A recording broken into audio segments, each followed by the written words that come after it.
ಸ್ನೇಹಿತರೆ, ಶತ್ರುಗಳ ಸಮಸ್ಯೆ ಒಂದು ಯಾವ ರೀತಿಯಾದ ಸಮಸ್ಯೆ ಆಗಿದೆ ಅಂದರೆ ಇದು ಜೀವನದಲ್ಲಿ ಹೆಚ್ಚಿನ ಸಮಸ್ಯೆಯನ್ನು ತಂದೊಡ್ಡುತ್ತದೆ.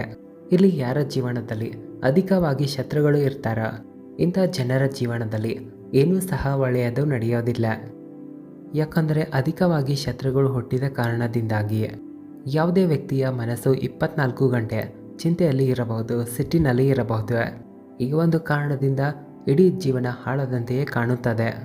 ಹಲವಾರು ಬಾರಿ ಕೆಲವು ಜನರ ಶತ್ರುಗಳು ಹೇಗಿರ್ತಾರಂದರೆ ಇಲ್ಲಿ ಯಾವ ರೀತಿಯ ಕ್ರಿಯೆಗಳನ್ನು, ತಂತ್ರಗಳನ್ನು, ಕೆಲವು ಮಾಟಮಂತ್ರಗಳನ್ನು ಮಾಡಿಸಿರ್ತಾರಂದರೆ ಇದರಿಂದ ಮುಂದಿರುವಂಥ ವ್ಯಕ್ತಿಯ ಎಲ್ಲ ಕಾರ್ಯಗಳು ಹಾಳಾಗಲು ಶುರುವಾಗಿರುತ್ತವೆ. 24 ಗಂಟೆ ಅವರ ಮನಸ್ಸಿನಲ್ಲಿ ಚಿಂತೆ, ಯೋಚನೆಗಳು, ಭಯ, ರಾತ್ರಿ ಸರಿಯಾಗಿ ನಿದ್ರೆ ಕೂಡ ಬರ್ತಾ ಇರೋದಿಲ್ಲ.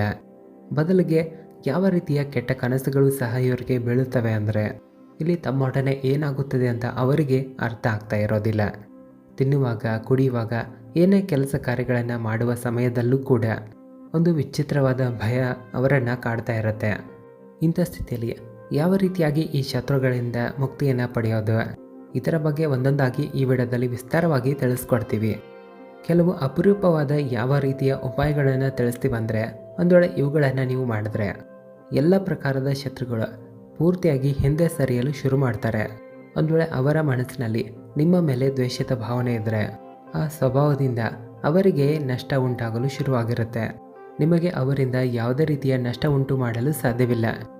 ಒಂದು ವೇಳೆ ಅವರು ಏನಾದರೂ ನಿಮಗೆ ಮಾಡಲು ಪ್ರಯತ್ನ ಮಾಡಿದ್ರೂ ಕೂಡ ತಮ್ಮದೇ ಮಾಯಾಜಾಲದಲ್ಲಿ ಅವರು ತಾವು ಸಿಲುಕಿಕೊಳ್ಳುತ್ತಾರೆ. ತಮಗಾಗಿ ತಾವೇ ಕಷ್ಟಗಳನ್ನು ಹುಟ್ಟಿಸಿಕೊಳ್ಳುತ್ತಾರೆ. ಈ ಉಪಾಯದಿಂದ ನೀವು ಪೂರ್ತಿಯಾಗಿ ಸುರಕ್ಷಿತವಾಗಿ ಇರಬಹುದು. ಅವರ ಎಲ್ಲ ದಾಳಿಗಳನ್ನು ನೀವು ನಾಶ ಮಾಡಬಹುದು. ಅವರು ಏನೇ ಮಾಡಿದ್ರು ನಿಮಗಾಗಲಿ ನಿಮ್ಮ ಕುಟುಂಬದ ಮೇಲೆ ಯಾವುದೇ ಸಮಸ್ಯೆಗಳು ಎದುರಾಗೋದಿಲ್ಲ. ಈ ಉಪಾಯವನ್ನು ಯಾವ ರೀತಿಯಾಗಿ ಮಾಡಬೇಕು ಅನ್ನೋದನ್ನು, ಇದರ ಸರಿಯಾದ ವಿಧಾನವನ್ನು ನೀವು ತಿಳಿದುಕೊಳ್ಳಿರಿ. ಎಲ್ಲಕ್ಕಿಂತ ಮೊದಲು ವಿಡಿಯೋವನ್ನು ಲೈಕ್ ಮಾಡಿ, ಕಮೆಂಟ್ ಬಾಕ್ಸ್ನಲ್ಲಿ ಭಕ್ತಿಯಿಂದ ಓಂ ನಮಃ ಶಿವಾಯ, ಹರ ಹರ ಮಹಾದೇವ ಅಂತ ಬರೆಯಿರಿ. ಈ ಮೂಲಕ ಅವರ ಆಶೀರ್ವಾದ ನಿಮ್ಮೆಲ್ಲರ ಮೇಲೆ ಇರಲಿ. ಯಾಕಂದರೆ ಯಾವ ವ್ಯಕ್ತಿಯ ಮೇಲೆ ಭಗವಂತನಾದ ಶಿವನ ಆಶೀರ್ವಾದ ಇರುತ್ತೋ ಅವರು ಜೀವನದಲ್ಲಿ ಎಲ್ಲ ರೀತಿಯ ಸಾಧನೆಗಳನ್ನು ಮಾಡುತ್ತಲೇ ಹೋಗುತ್ತಾರೆ. ಅವರ ಜೀವನ ಕೂಡ ಸುಖಮಯವಾಗಿ ಇರುತ್ತದೆ. ಸ್ನೇಹಿತರೆ, ಈ ಉಪಾಯವನ್ನು ಮಾಡಲು ನಿಮಗೆ 8 ಕೆಂಪು ಮೆಣಸಿನಕಾಯಿಗಳು ಬೇಕಾಗುತ್ತವೆ. ಒಂದು ತಾಮ್ರದ ಲೋಟವನ್ನು ನೀವು ತೆಗೆದುಕೊಳ್ಳಬೇಕು. ನಂತರ 16 ಕಪ್ಪು ಮೆಣಸಿನ ಕಾಳುಗಳನ್ನು ತೆಗೆದುಕೊಳ್ಬೇಕು. ಇಲ್ಲಿ ಈ ಒಂದು ಮಾತನ್ನು ನೀವು ನೆನಪಿಟ್ಕೊಳ್ಳಿ. ಶನಿವಾರ ಆಗಲಿ, ಮಂಗಳವಾರ ಆಗಲಿ, ಬುಧವಾರ ಆಗಲಿ, ಈ 3 ದಿನಗಳಲ್ಲಿ ಯಾವಾಗ ಬೇಕಾದರೂ, ಯಾವ ಸಮಯದಲ್ಲಿ ಬೇಕಾದರೂ ಈ ಪ್ರಯೋಗವನ್ನು ಮಾಡಬಹುದು. ಈ ಉಪಾಯವನ್ನು ಮಾಡಲು ನೀವು ತಾಮ್ರದ ಲೋಟದಲ್ಲಿ ನೀರನ್ನು ತುಂಬಬೇಕು. ಆ ಕೆಂಪು ಮೆಣಸಿನಕಾಯಿಗಳನ್ನು ಮತ್ತು ಕಪ್ಪು ಮೆಣಸಿನ ಕಾಳುಗಳನ್ನು ಆ ನೀರಿನಲ್ಲಿ ಮುಳುಗಿಸಿ ಇಡಬೇಕು. ಇಲ್ಲಿ ಈ ಒಂದು ಮಾತನ್ನು ಗಮನದಲ್ಲಿಟ್ಕೊಳ್ಳಿ. ಒಂದು ವೇಳೆ ನಿಮ್ಮ ಬಳಿ ನಿಮ್ಮ ಶತ್ರುಗಳು ಬಳಸಿದಂಥ ಯಾವುದಾದ್ರೂ ವಸ್ತು ಇದ್ದರೆ ಈ ಉಪಾಯ ಮಾಡಲು ಇನ್ನೂ ಅದು ಉತ್ತಮ ಆಗುತ್ತೆ. ಇಲ್ಲಿ ವಸ್ತುಗಳಂದರೆ ಅವರ ಬಟ್ಟೆ ಆಗಲಿ, ಕೈವಸ್ತ್ರ ಆಗಲಿ, ಅಥವಾ ಅವರ ಶಾರೀರಿಕ ವಸ್ತುಗಳನ್ನು ಸಹ ನೀವು ತೆಗೆದುಕೊಳ್ಳಬಹುದು.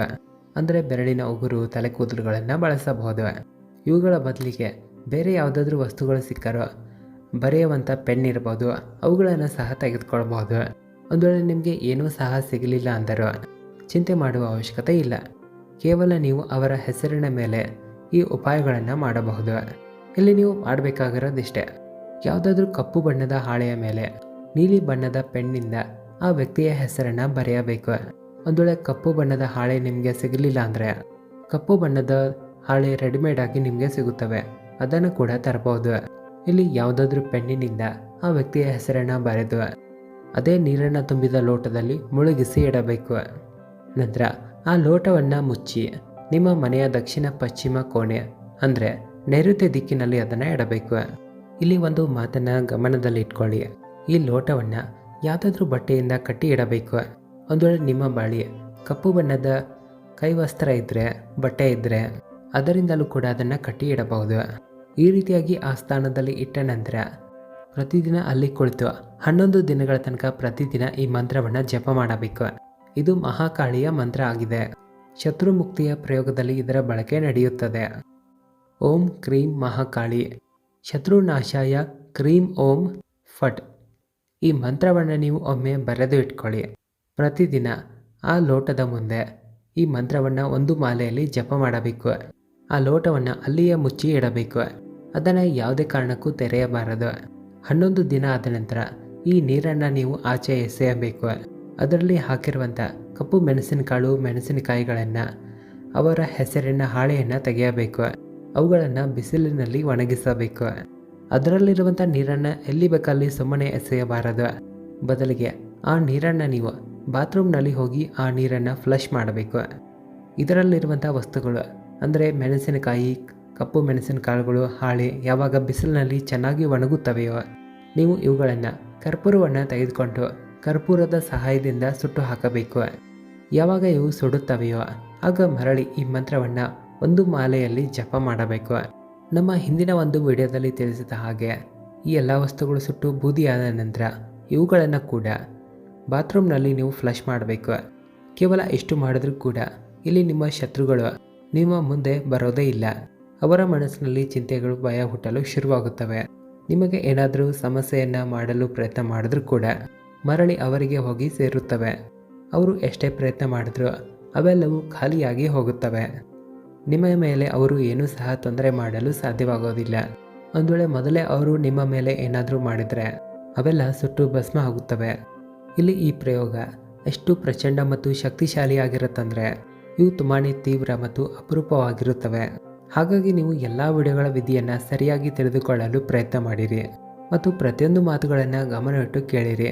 ಈ ಮೂಲಕ ವಿಧಿಯನ್ನು ನೀವು ಸರಿಯಾಗಿ ತಿಳಿಯಬಹುದು, ಪ್ರಯೋಗವನ್ನು ಸಹ ಸರಿಯಾಗಿ ಮಾಡಬಹುದು. ಯಾಕಂದರೆ ಯಾವಾಗ ನೀವು ಸರಿಯಾಗಿ ಪ್ರಯೋಗ ಮಾಡ್ತೀರೋ ಆಗ ನಿಮಗೆ ಒಳ್ಳೆಯ ಫಲ ಸರಿಯಾಗಿ ಸಿಗುತ್ತದೆ. ಯಾವಾಗ ನೀವು ಈ ಪ್ರಯೋಗವನ್ನು ಮಾಡ್ತೀರೋ ಆಗ ನಿಮ್ಮ ಶತ್ರುಗಳು ದೂರ ಸರಿಯಲು ಶುರು ಮಾಡ್ತಾರೆ. ಅವರ ಮನಸ್ಸಿನಿಂದ ಶತ್ರುತ್ವದ ಭಾವನೆ ದೂರ ಆಗುತ್ತದೆ. ಯಾಕಂದರೆ ತುಂಬ ಜನರ ಸಮಸ್ಯೆಗಳು ಹೇಗಿರುತ್ತವೆ ಅಂದರೆ ಅವರ ಆಫೀಸ್ನಲ್ಲಾಗಲಿ ಅಕ್ಕಪಕ್ಕದ ಮನೆಯಲ್ಲಿ ಯಾವ ರೀತಿಯ ಜನರಿರ್ತಾರಂದರೆ ಯಾವಾಗ ನೋಡಿದ್ರೂ ಅವರಿಗೆ ತೊಂದರೆ ಕೊಡ್ತಾನೆ ಇರ್ತಾರೆ. ಮಾತನಾಡದೆ ಅವರ ದಾರಿಯಲ್ಲಿ ಅಡ್ಡ ಬರ್ತಾ ಇರ್ತಾರೆ. ನೀವು ಈ ಸರಳವಾದ ಉಪಾಯವನ್ನು ಮಾಡಿ ಅದರಿಂದ ಮುಕ್ತಿಯನ್ನು ಪಡೆಯಬಹುದು. ಇದು ತುಂಬಾ ಸುಲಭವಾಗಿ ಮನೆಯಲ್ಲಿರುವಂಥ ವಸ್ತುಗಳಿಂದಲೇ ಮಾಡಬಹುದಾಗಿದೆ. ಇದರಲ್ಲಿ ಯಾವುದೇ ಹೆಚ್ಚಿನ ಖರ್ಚುಗಳು ಇರೋದಿಲ್ಲ. ಈ ಉಪಾಯವನ್ನು ನೀವು ಪ್ರತಿ 3 ತಿಂಗಳಲ್ಲಿ 1 ಬಾರಿ ಮಾಡಬಹುದು ಅಥವಾ ತಿಂಗಳಲ್ಲಿ 1 ಬಾರಿ ಮಾಡಬಹುದು. ಆದರೆ ಇಲ್ಲಿ ಒಂದು ಮಾತನ್ನು ನೆನ್ಪಿಟ್ಕೊಳ್ಳಿ, ತಿಂಗಳಲ್ಲಿ 1ಕ್ಕಿಂತ ಹೆಚ್ಚಿನ ಬಾರಿ ಇದರ ಪ್ರಯೋಗವನ್ನು ಮಾಡಬಾರದು. ಒಂದು ವೇಳೆ ಇದೇ ಪ್ರಯೋಗನ ಮಾಡುತ್ತಾ ಮಹಾಕಾಳಿಯ ದೇವಸ್ಥಾನಕ್ಕೆ ಹೋಗಿ ಕೇವಲ 1 ಗುಲಾಬಿ ಹೂವನ್ನು ದೇವಿಗೆ ಅರ್ಪಿಸಿ ಬಂದರು ಇಲ್ಲಿ ಇದಕ್ಕಿಂತ ಅಧಿಕವಾದ ಲಾಭಗಳು ನಿಮಗೆ ಸಿಗುತ್ತವೆ. ಮುಂಬರುವಂಥ ವಿಡಿಯೋದಲ್ಲಿ ಮಹಾಕಾಳಿಗೆ ಸಂಬಂಧಪಟ್ಟಂಥ ಇನ್ನಷ್ಟು ಹೆಚ್ಚಿನ ವಿಷಯಗಳನ್ನು ತಿಳಿಸ್ಕೊಡ್ತೀವಿ. ನಿಮ್ಮಲ್ಲಿ ಈ ವಿಡಿಯೋ ಬಗ್ಗೆ ಪ್ರಶ್ನೆಗಳಿದ್ದರೆ ಕಮೆಂಟ್ ಮಾಡಿ ಕೇಳಬಹುದು ಅಥವಾ ಕನ್ನಡ ಮಾಸ್ಟರ್ ಹೆಸರಿನ ಇನ್ಸ್ಟಾಗ್ರಾಮ್ನಲ್ಲಿ ಬಂದು ಮೆಸೇಜ್ ಮಾಡ್ಬೋದು. ವಿಡಿಯೋ ಇಷ್ಟ ಆದರೆ ಲೈಕ್ ಮಾಡಿ, ಕಮೆಂಟ್ ಬಾಕ್ಸ್ನಲ್ಲಿ ಓಂ ನಮಃ ಶಿವಾಯ ಹರ ಹರ ಮಹಾದೇವ ಅಂತ ಬರೆಯಿರಿ. ಧನ್ಯವಾದಗಳು.